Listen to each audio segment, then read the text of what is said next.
everyone, welcome back. This is Fast Track Nishan.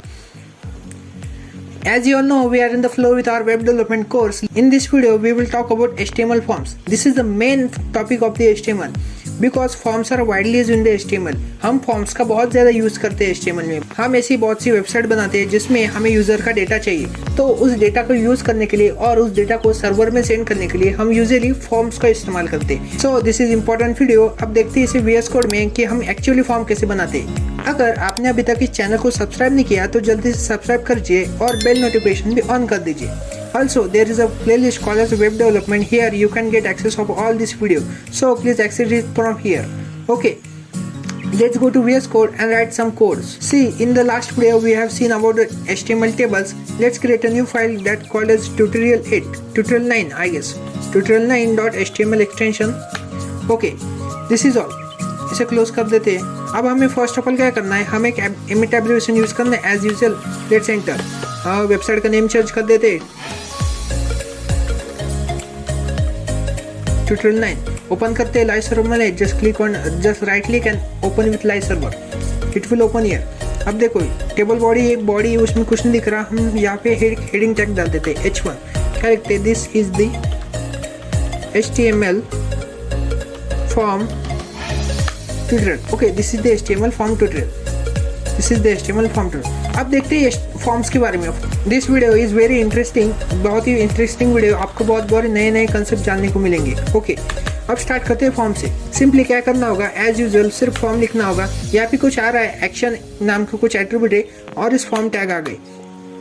इस form को expand कर देते हैं. अब देखते हैं एक्शन के बारे में. ये एक्शन क्या होता है. अब देखो, जो फॉर्म होता है, आपने किसी यूजर से इंफॉर्मेशन ली. अब उस इंफॉर्मेशन को किस सर्वर में सेंड करना है, मतलब कि बैकएंड में कुछ ना कुछ होगा ना, वहाँ पे लिखना है. आप यहाँ पे सिंपली हैश लिख सकते हैं. अभी तो कुछ नहीं है. अगर आपका कोई वेब सर्वर है जो कि एक्चुअली में वर्किंग कर रहा है तो उसके लिंक आप यहाँ पे दे सकते हैं. हम यहाँ पे कुछ अभी लिख देते हैं backend.php. ये कुछ नहीं है, मैंने इसे रैंडम टेक्स्ट देख लिया क्योंकि हम बाद में देखेंगे इसका यूज करके. नाउ अब मसाले की तरफ आते हैं कि एक्चुअल में मसाला क्या होता है, क्या क्या होता है फॉर्म्स में. ओके, अब देखो एक वेल स्ट्रक्चर होता है. हम पहले क्या लिखते हैं, लेबल लिखते हैं, फॉर लिखते हैं. मैं इसके बारे में आपको बताता हूँ. या फिर कुछ लिखते हैं, दिस इज फर्स्ट नेम. अब फॉर्म किस चीज़ का बनाते हैं, लेकिन अब हम बनाते हैं फॉर्म कुछ ऐसा, स्टूडेंट एडमिशन फॉर्म. ओके, ऐसा कुछ बनाते हैं. अब फर्स्ट क्या चाहिए होगा, हमें फर्स्ट नेम चाहिए होगा स्टूडेंट्स का. हम क्या करते हैं, फर्स्ट नेम और फुल नेम कर देते हैं. फुल नेम सिंपली यहाँ पे लिखना है, फुल नेम. आप यहाँ पे देख सकते हैं, यहाँ पे कुछ आ गया होगा, फुल नेम आ गया. देखो ये कौन सी टैग है, लेबल टैग है. इस लेबल टैग को एक्सपांड किया. इस लेबल टैग में एक टैग आएगी, उसको कहते हैं इनपुट लिखते हैं, टाइप इक्वल्स टू टेक्स्ट. अब देखो ये इनपुट टैग है, इसमें सारा कमाल है. जैसे ही आप इनपुट प्रेस करेंगे, अगर आप आउटपुट देखेंगे तो यहाँ पे कुछ आ रहा है. देखो यहाँ पे आप कुछ लिख सकते हैं, इरेज कर सकते हैं. सो इसमें हम डेटा एंटर कर सकते हैं. आपको इसे आप एक और चीज़ कर सकते हैं, इस फुल नेम के बाद कुछ ऐसे कोलन और हाइपन दे सकते हैं जिससे कि ये अच्छा दिखेगा. देखो फुल नेम यहाँ पे आप लिख सकते हैं, दिस इज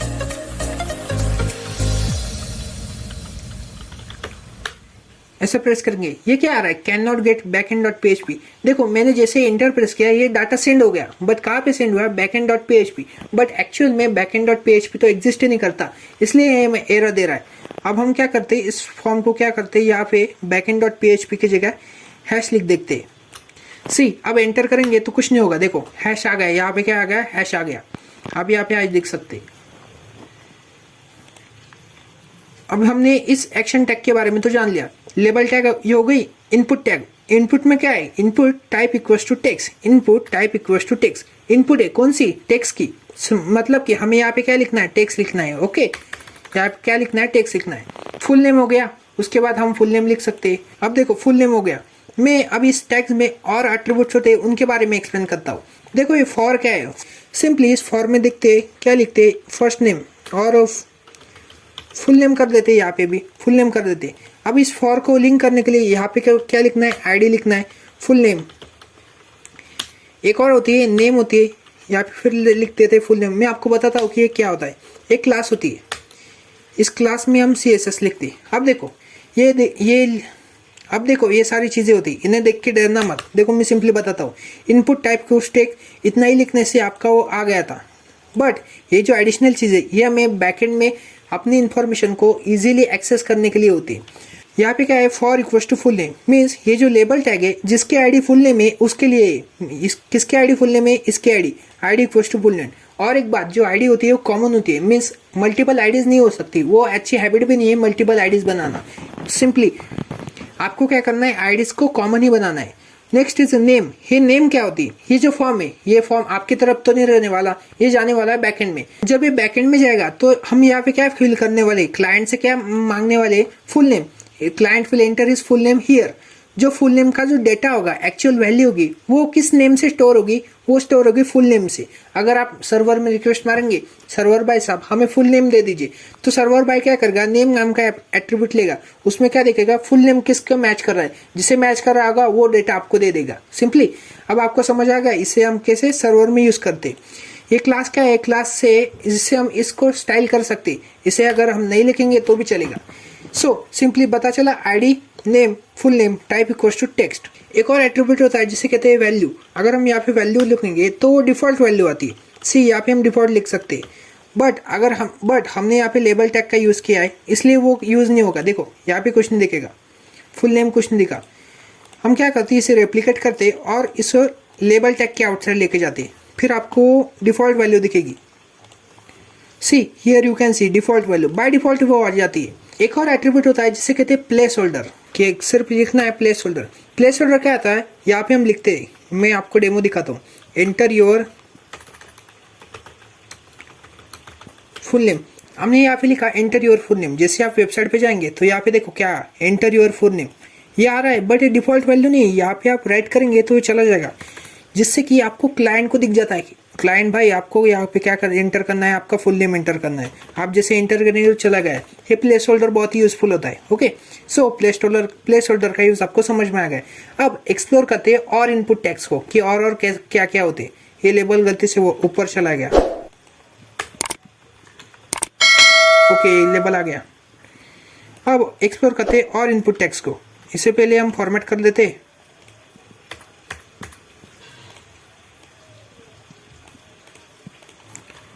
या फिर से एक लेबल लिखते फॉर, यहाँ पे लिखते फॉर से कॉन्टैक्ट नंबर, कॉन्टैक्ट लिखते। Okay, then right input tag. अब देखो ये जो इनपुट है बहुत सारे ऑप्शन है, B, button, check box, colour, date time, email. हमें क्या लिखना है, नंबर लिखना है ना, कॉन्टैक्ट नंबर लेना है। Input type contact number. Simply आप नेम भी यहाँ पे देख सकते हैं, कॉन्टैक्ट, कि ये कॉन्टैक्ट के लिए आईडी भी दे सकते हैं कॉन्टैक्ट। बट बस का ध्यान रखना कि आईडी हमें यूनिक होनी चाहिए। देखो हमने यहाँ पे लिख लिया, यहाँ पे लिखते हैं कॉन्टैक्ट, लेट्स सी हियर। देखो यहाँ पे दिख रहा है कुछ, आप यहाँ पे नंबर डाल सकते, बट ये सिमिलरली एक ही लाइन में आ गया। तो इसके लिए हम क्या कर सकते हैं, यहाँ पे हम CSS से भी डिजाइनिंग कर सकते हैं और HTML BR टैग होती है ना, BR टैग का यूज करेंगे। When you use BR tag, देखो ये नीचे आ गया, full name contact, BR tag नीचे। अब आपको कॉन्टैक्ट के बारे में समझ आ गया। अब देखते हैं अगला, let's see next input tag. Simply for लिखते हैं, हम यहाँ पे लिखते हैं एड्रेस, ADDRESS।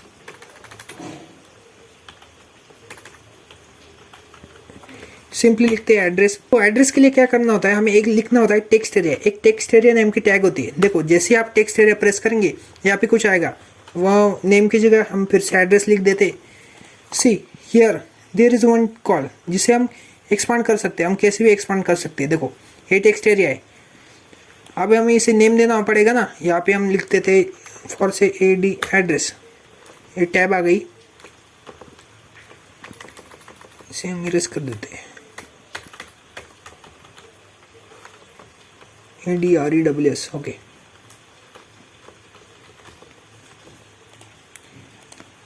अब देखो एड्रेस है, इसके ऊपर आप देख सकते हैं। फिर से हम BR टैग अगर यूज करेंगे तो फिर से नीचे चला जाएगा। और इस डिजाइनिंग के बारे में मत सोचिए कि नीचे इसे ऊपर कैसे लाना है, हम इसे भी ला सकते हैं। ओके, अब आप टेक्स्ट एरिया का आपने यूज देख लिया कि हम टेक्स्ट एरिया को फॉर्म में कैसे इंप्लीमेंट कर सकते हैं। नेक्स्ट लेबल टैग देखते हैं। अभी सिंपली प्रेस करना है, फिर से लेबल, यहाँ पे कुछ लिखते हैं, यहाँ पे क्या लिखते हैं, बर्थ डेट। हम अब यूज़र की बर्थ डेट क्लिक करते हैं, बर्थ डेट क्लिक करते हैं, ओके। यहाँ पे लिखते हैं बर्थ डेट, सिमिलर यही कर देना है। क्या करना है फिर, इनपुट। यहाँ पे देखो इनपुट में डेट, डेट टाइम, लोकल, आप इन्हें एक्सप्लोर करिए। मैं इसे डेट और टाइम की जगह फिर सिर्फ डेट लिख देता हूँ, okay. Input type equal to date. यहाँ पे नेम की जगह फिर से इसे कॉपी पेस्ट कर देते हैं हम, देखो Ctrl+C Ctrl+V copy paste, ID की जगह भी वही लिख लेते सी। अब आते हैं यहाँ पे हमारे वेब पेज में क्या दिख रहा है, बर्थ डेट है। आप बर्थ डेट सिलेक्ट कर सकते हैं, देखो यहाँ पे पूरा कैलेंडर आ गया वेब पेज का। आप अगर अनदर ब्राउजर यूज करेंगे तो कैलेंडर कुछ अलग दिखेगा। सिमिलरली आप इसे रैंडम कुछ सिलेक्ट कर सकते हो। Now let's see about next attribute. Next attribute क्या है, हम देखते हैं ईमेल के बारे में। हमें पहले तो लेबल लिखना होगा ना, लेबल लिखना होगा, लेबल। यहाँ पे लिखते हैं हम ईमेल, इनपुट। आप इसे मैन्युअली भी लिख सकते हैं, बट हम इसका यूज़ करेंगे तो बहुत ही अच्छा होगा। यहाँ पे लिख सकते हैं ईमेल, ओके। फिर से इसे ही कॉपी पेस्ट कर देते हैं हम। ईमेल को नेम की जगह दे देते, नेम मतलब कि सर्वर में उस नेम से स्टोर होगा। आईडी की जगह भी ईमेल दे देते। अब देखो यहाँ पे ईमेल लगा है। ये ईमेल क्या होता है, ईमेल ऑटोमेटिकली वेरीफाई होता है, मीन्स @gmail.com है कि नहीं, ये ऑटोमेटिकली यूज़र वेरीफाई हो जाता है। अगर आप यहाँ पे टेक्स्ट लिखेंगे तो भी चलेगा, बट वो आपको फैसिलिटी मिलेगी नहीं, correction, auto correction facility, okay. अब लेबल ईमेल के बारे में जान लिया। सिंपली फिर से यहाँ पे BR टैग लगा देते, ओके। ये नीचे आ गएगा बर्थ डेट, बर्थ डेट को भी लगा देते। बर्थ डेट किधर है, यहाँ पे BR टैग,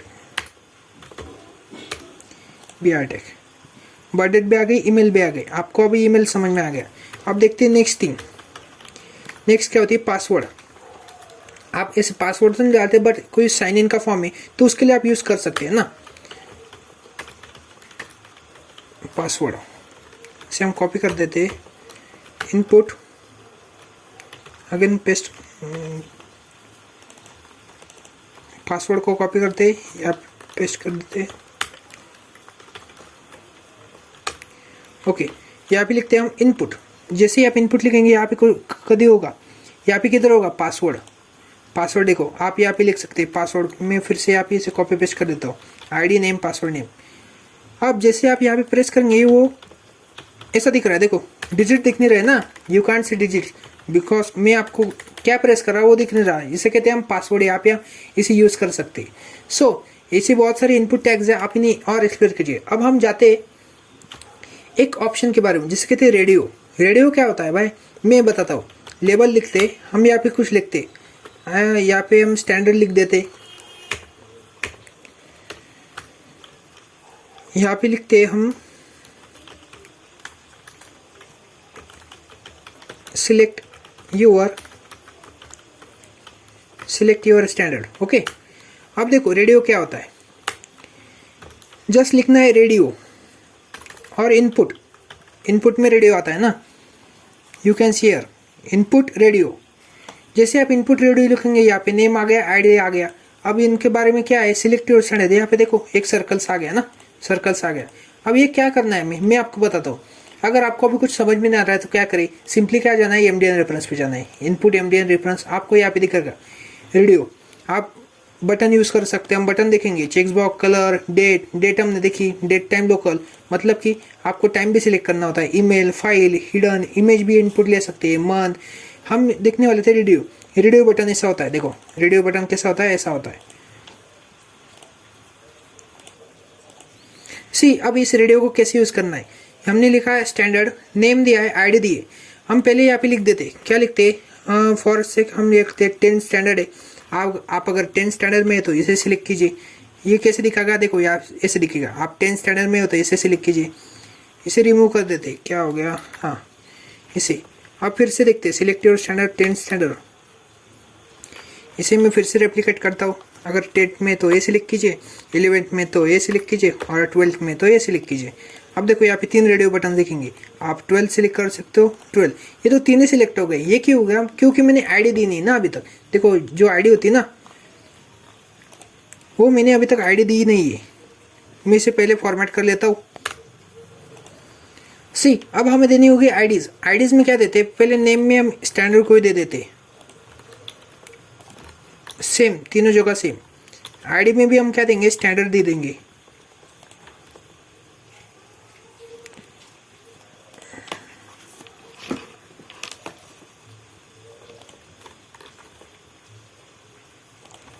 अब देखो ये मैंने बहुत ही मशक्कत की। एक और इसमें यूएस कोड की एक टूल है, क्या है, मैं इसे पहले रिमूव कर देता हूँ। क्या करना है, आपको अल्ट प्रेस करना है, जहाँ जहाँ पे क्लिक करेंगे वहाँ पे कर्सर आ जाएगा, सिंपली पेस्ट कर देना है और एक क्लिक में आप सबके यहाँ पे पेस्ट कर सकते हैं, जिसे हम यूजर और आप कहीं पे भी क्लिक करेंगे तो एक कर्सर ऑटोमेटिकली चले जाएंगे। सी अब यहाँ पे देख सकते हैं 10th 11th 12th, अब कोई एक ही सिलेक्ट हो रहा है क्योंकि कुछ आईडी सेम हो गई। आईडी एक आईडी की तो एक से ज़्यादा वैल्यू नहीं हो सकती ना, इसलिए ये ऑटोमेटिकली सिलेक्ट हो रहा है। हम यहाँ पे 12 पे क्लिक करेंगे तो ये ऑटोमेटिकली होगा। अब आपको ये रेडियो टैग के बारे में भी समझ आ गया। अब देखते हैं सिलेक्ट टैग होती है। अब देखते हैं सिलेक्ट टैग के बारे में क्या लिखा, हमने लेबल लिखा फॉर सिलेक्ट कर दिया सिलेक्ट सब्जेक्ट, उसमें देखते हैं एक सिलेक्ट टैग होती है। क्या लिखते हैं, सिलेक्ट टैग। जैसे आप सिलेक्ट प्रेस करेंगे यहाँ पे नेम आया, आईडी आया, कुछ आया, ओके। अब उसमें होते हैं ऑप्शंस। ऑप्शंस हमने सिलेक्ट कर रहा है बट ऑप्शन भी तो देने होंगे, हमें क्या सिलेक्ट करना है। तो देखो यहाँ पे कुछ ऑप्शन आ रहा है, ऑप्शन यहाँ पे लिखते हैं वैल्यू, वैल्यू लिखते हैं यहाँ पे इंग्लिश, फिर से रेप्लिकेट कर देते मैथ, साइंस। अब देखो कुछ दिख रहा काम, देखते हैं पहले। सिलेक्ट सब्जेक्ट आ रहा है, एक ऐसा आ रहा है बट एक कुछ दिख नहीं रहा भाई, ये क्या हो गया, क्योंकि हमने अभी तक कुछ दिया नहीं ना।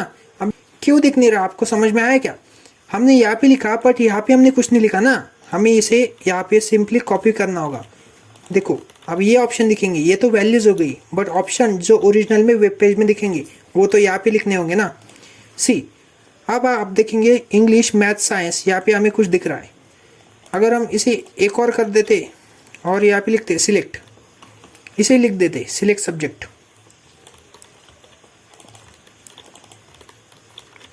तो ये कुछ ऐसा दिखेगा। सी अब यहाँ पे सिलेक्ट सब्जेक्ट कर दिया तो आपको यहाँ पे कुछ दिख रहा होगा सिलेक्ट सब्जेक्ट। जैसे आप इस पे क्लिक करेंगे तो ऑप्शन दिखेंगे इंग्लिश मैथ साइंस। आप इसे और भी ऑप्टिमाइज कर सकते हो, बहुत सारे अदर ऑप्शंस होते हैं जिसका यूज करके आप उसे और भी बेटर बना सकते हैं। अब आप इसे एक्सप्लोर कीजिए, MDN पे जाइए सिंपली, और यहाँ पे बहुत सारी इन्फॉर्मेशन आपको आगे मिल जाएगी, आप इनका यूज कर सकते हैं। देखो प्लीज चूज ऑप्शन डॉग, और बहुत सारे चूज अ पेट लेबल लगा सकते हैं जैसे हमने किया। और आप इसे एक्सप्लोर कीजिए, अलग अलग वेबसाइट पे जाइए, आपको सेल्फ स्टडी से आपको बहुत सारी नॉलेज और मिलेगी। ओके अब देखते हैं अगली बारी में। अब हमने ऑप्शन दिखे, अब कुछ बटन्स देखते। अब हमने लिख दिया बट हमने इस फॉर्म को सबमिट ही नहीं किया तो क्या काम का। हमें एक सबमिट बटन भी देना होगा। तो सिंपली क्या करना है, हमें लिखना है लेबल और सिर्फ ओनली इनपुट लिखना है, यहाँ पे सबमिट होगा। देखो इनपुट और सिर्फ सबमिट होगा। आप यहाँ पे देख सकते हो ये रहा सबमिट। जैसे आप input type equals to submit press करेंगे, वैल्यू इक्वल्स टू सबमिट लिख देंगे। वैल्यू मतलब क्या, डिफॉल्ट वैल्यू आती है वो वेब पेज में। देखो यहाँ पे एक ऑप्शन दिख रहा है सबमिट, जैसे मैं इस पर क्लिक कर रहा हूँ, देखो यहाँ पे एक हैश आ रहा है ना, इस हैश पे रिडायरेक्ट हो रहा है, ये फॉर्म सबमिट हो रहा है। सिमिलरली आप यहाँ पे रिसेट ऑप्शन भी लगा सकते हैं। इस सबमिट की जगह हम यहाँ पे क्या देखते हैं, रिसेट, एक रिसेट होता है। जैसे आप इसके ऊपर क्लिक करेंगे, हमें यहाँ पे भी रिसेट करना होगा ना, RESET। ओके अब देखो यहाँ पे रिसेट हो गया। मैं जैसे ही रिसेट पे क्लिक करूँगा, मैं यहाँ पे कुछ डेटा डाल देता हूँ पहले। जैसे मैं रिसेट पे क्लिक करूँगा, देखो ये डेटा चला गया। मैं यहाँ पे रैंडम टेक्स्ट डालता हूँ कुछ भी, जैसे ही मैं रिसेट पे क्लिक करूँगा ये फॉर्म पूरा रिसेट हो जाएगा। सिंपली यहाँ पे मीन्स आपको रिलोड करने की जरूरत नहीं, आप ये रिसेट का बटन दे सकते हैं और इसे हम CSS से डिज़ाइन कर सकते हैं। ओके ये हो गई रिसेट के बारे में। हमने देखा सबमिट, हमने देखा रिसेट। और होते हैं कुछ सर्च बॉक्स होते हैं। अब सिंपली यहाँ पे देखिए ना, इनपुट लिखे, आपको बटन चेक बॉक्स, एक चेक बॉक्स नेम का होता है। कलर, हम कलर पिकर लगा सकते हैं, date time, email, file select कर सकते हैं, hidden, image, number, password, radio, range दे सकते हैं। रेंज कैसी होती है, देखो रेंज ऐसी आती है, इसे हम रेंज दे सकते हैं इसका यूज करके। ओके